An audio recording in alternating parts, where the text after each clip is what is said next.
Hello and welcome to another segment of the LPE Author Chat series. I am your host, Kimmoly K. LaBoo, CEO and founder of LaBoo Publishing Enterprise. We are currently doing our series, our special anthology series with authors from the new release, The Black Father Perspective, What We Want America to Know.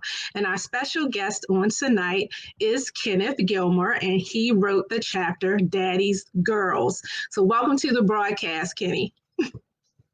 How's everybody doing? I'm great. How are you?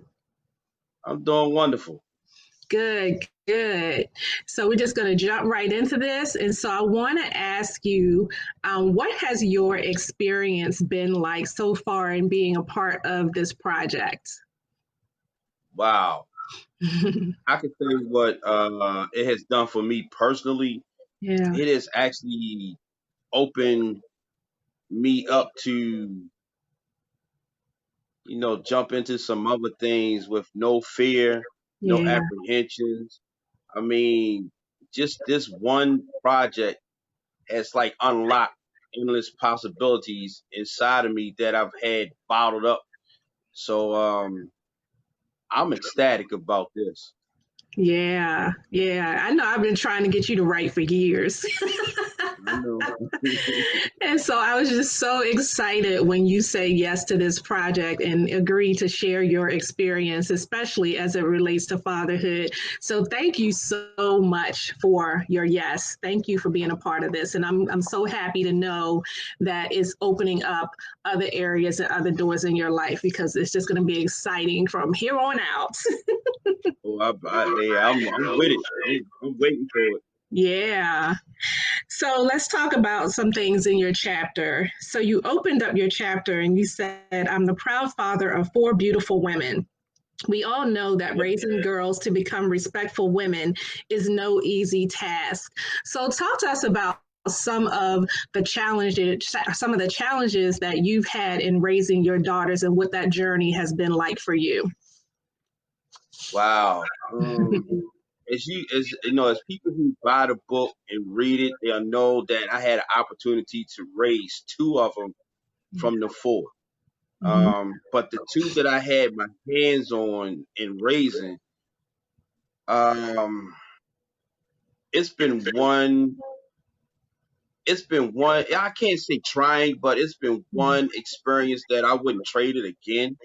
I would do it all over again, because it brought out a lot in me that I didn't know that I had inside of me. So, this journey has been a major improvement in myself, as a person and as a father. Yeah. Cool. So you said, in being a father, I've realized that I had to be a leader in their life, not to dictate their life, but to educate them on how to maneuver through each phase of their life. Now, anybody knows with daughters, that's no easy ride. To tell you the truth, it was an everyday learning experience. I didn't want to just be a good father. I wanted to be an effective father. So tell me about the difference in your mind, and the difference between being a good father and being an effective father. Okay. I kind of figured this question was coming. I mean, a good father, good dad. I mean, I just didn't want to be just good. I mean, anybody can be good. Anybody could, teach and, manage a household, and they say it's good. But when I say effective, it's seeing your results of what you have taught, what you have brought to the table, what you have educated, the household, and how the maneuvering is in each phase of their life. That's what I mean by effective. It's when you can only sit there and, say to yourself, like, okay, this worked, this worked, this worked. Okay, this didn't work. The effectiveness of being an effective father is seeing the results of your hard work. And when I mean not to be a dictator, but to help them, you see how you was easily able to mold and shape them in the way they should go. And to me, that's being effective. You know, Yeah. that's just like anything that you do out in this world. You want to be effective at what you do. You just don't want to be good, because anybody can be good at anything that they choose to do. You know, effective means that what doesn't work, you try it again and you keep trying it again. That's to me being effective. You know, try to get things to work the way that you see it working, and then to observe it in full action. To me, Yeah. that's effective right there. Yeah, great explanation on that. It's sort of like um, setting standards and making sure that you meet them, and if not, Right, readjusting, and so that takes constant um, checking to make sure that right, you have right. reached the goal. So I like the way you explain that. So you said being a dad, there was always room for development, not only as a man, but as a man being a dad. My vision always had to be clear, not just for me, but for the entire family. Being a dad, I wanted to always shield them from things this world would throw at them. So, with the current state of the world as it is right now, I don't think anybody saw this coming. A pandemic, and Right. then the protests against racial injustice. What, if any, conversations have you had with your daughters or even with your grandchildren, as it relates to what's happening in the world right now? Okay, let me start with I'm gonna start with the girl. Hmm. You know, I tell them what's going on now. They have to be mindful. You know, always be mindful, because being the age that they are now, and they have Hmm. their own kids, they have to be mindful of what they're doing, because they have children that's watching them and how they process everything that's going on in the world right now. In Yeah. order for them to have a safe household and a safe mindset in their kids, they Hmm. have to they have to exemplify that thing which they want them their kids to, as I can say, leave the home and come back home safely. Yeah. So they have to be able to process things the right way in themselves, in order for the kids to process it and process those things in their self. Hmm. And as far as my grandsons, being though that they're young black men Yeah. and what they see going on in this world, I tell them to always know their surroundings, Hmm. always be respectful, and if any time that they ever get in trouble, make sure they know exactly what their rights are, but don't Hmm. be too ignorant to the fact that everybody is going to always see it the way they see it. I True. teach them that you don't have to get into a fussing argument, even when we talking about this whole George Floyd thing going on, and Hmm. all these other the things with the police. And I just tell them, I said, you got to make sure that you are a leader every day you walk out that house. Don't be a follower, be a leader. I tell my grandsons that if you see your friends getting ready to do something crazy, or they want to deviate from the original plan, then you have to be wise enough and smart enough to say, hey, this ain't for me. Absolutely. I'll call like a family member, tell them to come pick me up, and and then just make it home, because like I say, at this day and time now, everything is a touchy situation. So Hmm. if you can try to avoid those things and give up just because you want to have fun, then I see you going out the house. I see you coming back home safe. Yeah. Yeah. Great advice. Tough conversations, but so necessary with everything that's going on right now. Um, so good. Kudos to you for having those conversations and helping to prepare them. Like you said, even though the grown ones, even though the grown ones are grown, it's like we still want them to be safe. And like you said, we want Right. them to leave out and we want them to come back in. So kudos Right. to you for having those conversations.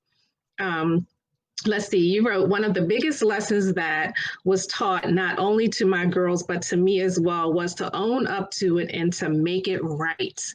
Um, I also think that it's important for parents to be able to own up to their mistakes and make it right.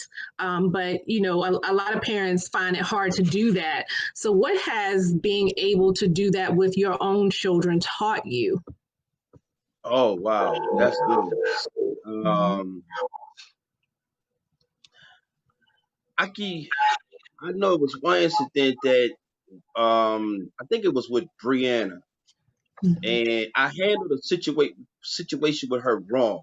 Mhm. And instead of me trying to shove it under the rug or just let it die down, I went to her and I told her, I say, hey, I want to talk to you.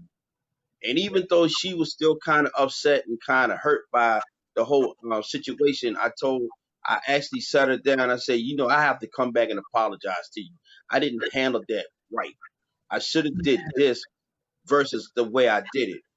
And I noticed that in times when I've done that, I've gotten more respect out of Yeah. those two because I let them see that sometimes daddy isn't always right. Right. And just by me doing that and opening myself up to that, it showed them that I did have a compassionate side. So, Mhm. I've handled, stuff like that the whole time I was, raising them. And I mean, like if they did something wrong and I handled it wrong, I still said what they did wasn't right. Yeah. But what I did, but where I handled it, it wasn't right. Mhm. Now some people may say, "Oh, you shouldn't do that. You should." What? No, my thing is, if you want to raise in an effective household where your children can emulate that when they get older and be able to tell their children when they do something wrong that they sorry for doing it or handle it the way they did it, see, then you'll have a very open household where you can sit and talk, where you don't get the disrespect, where you might get some heated arguments, but at least there you'll find some common ground to where that ship starts to run smooth again. And that's what I've done. And I've seen this going on in their homes where after a while I've seen my oldest daughter, I've seen Brianna handle things like I was handled in the household. So I'm like ecstatic on where these two ladies are going in Yeah. their household. And I see the kids, the guys that they're raising, and how they became or they're becoming or are, respectful young men. Yeah. Yeah. That's awesome. Yeah, and I just think it's such an important principle, because they have to know that we're human too. Sometimes we make mistakes, but it's huge when we can own up to that, like you said. And it gains you so much respect from them. So great point that you made there. So you said, this brings me to my next. To put the special touch on me being a father slash daddy is when I found God. This role was a tremendous revelation into who I really am as a man and as a father. I learned some things about myself that brought about a change in me. What I thought about fatherhood, God took me deeper into myself.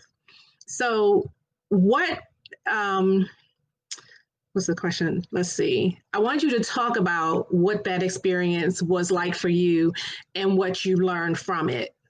Your whole encounter with God that you talk about right here. Ooh, wow. Yeah. Ooh. Okay. I'm gonna start it like this. When I was going to church Mhm. and I was just going, Yeah. and that was just, I guess it was just, the thing at the time. I was just going. Yeah. But when I finally went to church, and the reason why I put the emphasis on the word went is because something hit me. Mm. And I started realizing that it's not about me. Mm-hmm. And the way that it changed me, or I could say transformed me, because I look at life and I look at my household. I can't run it like a dictatorship. Mm-hmm. I can't run it like I get the last say because I'm the head of the house. I've learned that in order to be effective in who I am as a man of God and as a father and a husband and a grandfather, I had to learn that I had to follow before I could become a good leader. Mm. So following Christ, reading his word and allowing the word to change me, it changed my whole outlook and aspect of what a father, what a husband, what a grandfather is to be, what a man is to be. I had to be more of a teacher, an educator, a nurturer, a developer, and I Mm. had to learn how to allow the things that I was entrusted to develop. Um, Even when the plans that I have doesn't typically go the way that I wanted to go, but that I had to look at it like the outcome was what if the outcome is what I was expecting and it got there a different way, then I was Mm. cool with it. Cause I noticed during the stages of life, being a dad, you had to allow room for failures. You had to allow room for expansions. And I Yeah. realized that what worked, what worked at this stage don't work at the next stage. And True. that's what God taught me. God taught me that his word would be sufficient in every phase of my life. And Mm. when I started seeing it that way, then I started seeing them that way Mm. because people change. Yeah. And when people change, things change. So the adaptability that the word of God has given me has made me be able to be adaptable as a man, adaptable as a husband, and adaptable as a father. Yeah. Amen. Pass the collection plate. That's good. That's good. Oh man, that's good stuff. Wow. So let's see. So you wrote in the beginning, I said I had four daughters, but I only had the opportunity to raise just two of them. Now, did it hurt not being able to have a hand in raising my other two? You bet it did. It felt like a major piece of me was ripped away. I remember my mom would tell me, "We will see them again." So, what was that experience like for you? What is it for like for you now, being able to be a part of your grown daughters' lives when you weren't able to be in the beginning? I always thought about that. And when it finally when it finally was manifested in my life, I'm going to tell you, there was a bit of sweetness to this, a Mm, bit of joy, a bit of sorrow, because I see them like they are now. And the sorrowful part and the hurtful part was that I didn't get an opportunity to either, just put my fingers to it. yeah. I'm not mad at the way that they turned out. They Mhm. turned out exactly the way I was praying for. Amen. Um, did it hurt? Oh my goodness, yes it did. When it Mhm. happened twice, I'll just be honest. When it happened twice, I was like, I'm done. I'm done. Mm, I wasn't even thinking about, just being a dad, not being able to, go to their proms, not even being able to, you know, be a part of anything that they have accomplished. yeah. That was like it felt like somebody just took my heart and just cut it into pieces and then Mhm. grinded it. Oh, wow. But but it was like my mom, and I thank God for her because you know her kind words and her soothing words kept me hoping Mm, that one day I get to see him. And going to church and praying to God, and it was funny because I asked God to bring back what I lost, and it was Mm. crazy because I ended up with Shanika and I ended up with Brianna, so Yeah. that kind of like filled a half of an empty space, Mm-hmm. but to have them in my life gave me a lot of joy, and it took a lot of the pain away Amen. because what I wanted to do as a father, I had an opportunity to do it with these two. Yeah. But to see my other two daughters and I'm a part of their life and Well, they're part of mine and the communication is there, it's a whole different ball game because I have to see myself different in this stage of their life. yeah. Like I have to be more of a consoler or a more of a guidance. I can't Mhm. like throw that father or Yeah. daddy oomph into it because I didn't get a chance to raise it. Yeah. So it's a whole nother ball game when you experience that. You have to be able to give way to the captain's chair when you're Mm-hmm. dealing with a situation like that. Mm-hmm. Yeah. Yeah. So what advice would you have to fathers that are struggling with not being able to be in their children's lives, not the ones who don't want to be or for whatever reason, but for those fathers who are not, who want to be a part of their children's lives and for whatever reason are not able to do so. The one thing I can tell anybody who has to go through this is, for me, it was a lot of praying, it was a Mm-hmm. lot of faith.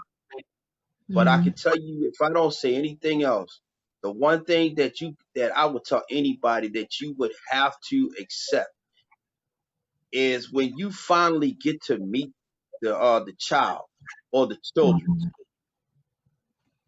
you're gonna feel that rejection a little. You're gonna feel that rejection or that apprehension. Mm-hmm. The way I end up winning them over is I had to try to stay to my word. If I'm gonna Mm-hmm. do something, if I'm gonna talk to him, if I want to see him, I have to try to stay to my word because in that instance, you're just stepping into their life now. Mm-hmm. So you're going to be the odd person out, even though you are like that biological father and you Mm-hmm. don't get to see your kids. But when that child gets to that age and they wanna really know answers, then you have to be prepared to be able to sit up there and accept what's gonna come out of their mouth. Mm-hmm.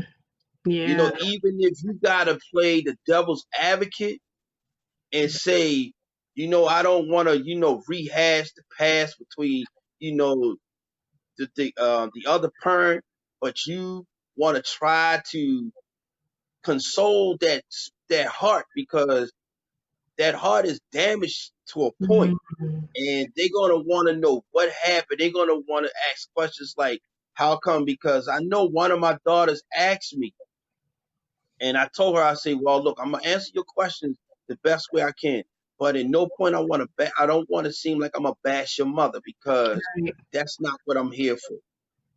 Mm-hmm. But I'm gonna give you what I can give you to the best of my ability. So Yeah. I let her know. I said, I don't hold no grudge against your mom. Your mom did what she had to do. I say I wanted to find you, but I couldn't. I said I saw you once and I left it alone because I didn't want to disrupt what was going on at a young age. Because my Mm-hmm. daughter Brittany, I actually got to see her at 6, Oh wow. but it was words that came out of her mouth kind of stunned me. And me being the person that I am, I did not want to stomp on her heart right now. Mm. At that moment, I didn't want to do it because at that age, I didn't want to confuse this child.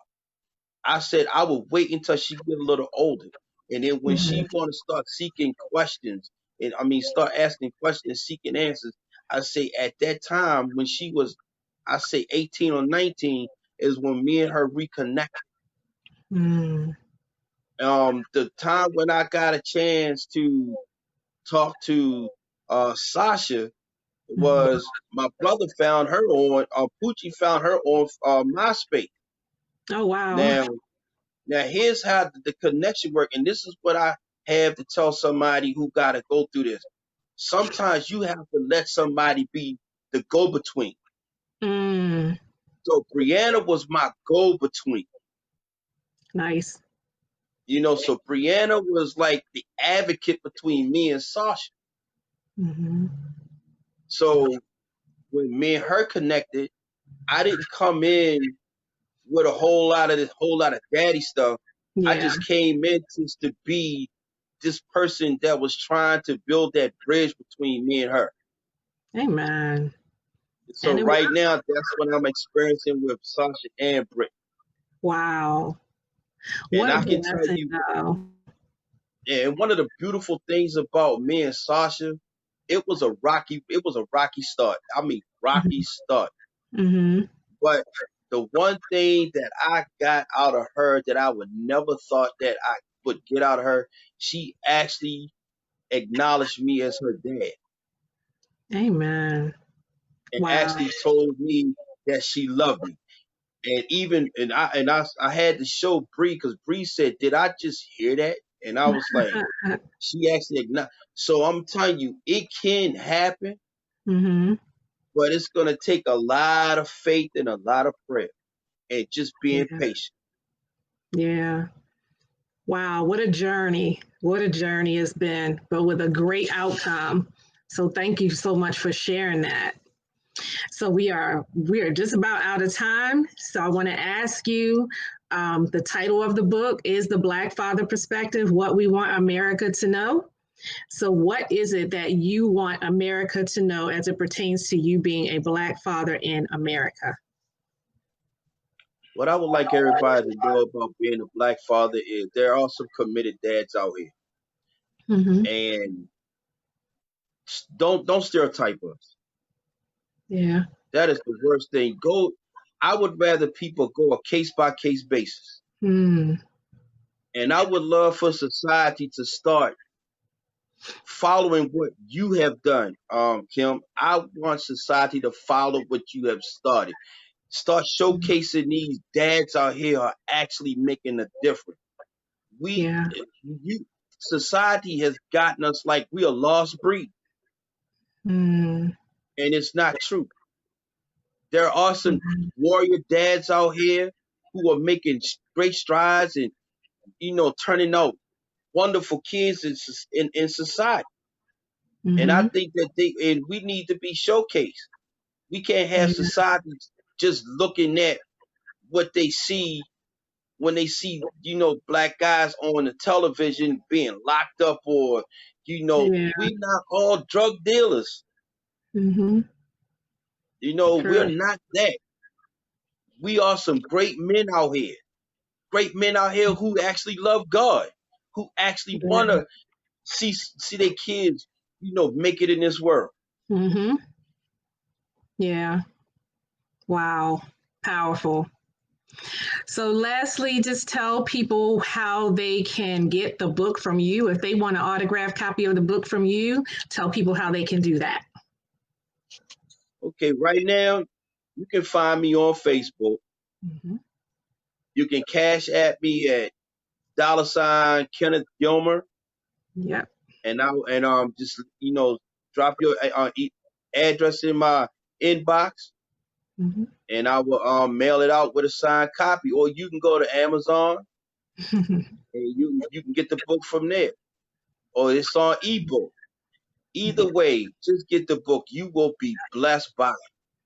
It's a great Amen. project, and if I had to say anything, I would endorse this thing again and again. Oh, thank you. Well, you guys did an amazing job with this work. Um, so, thank you. Again, thank you for your yes.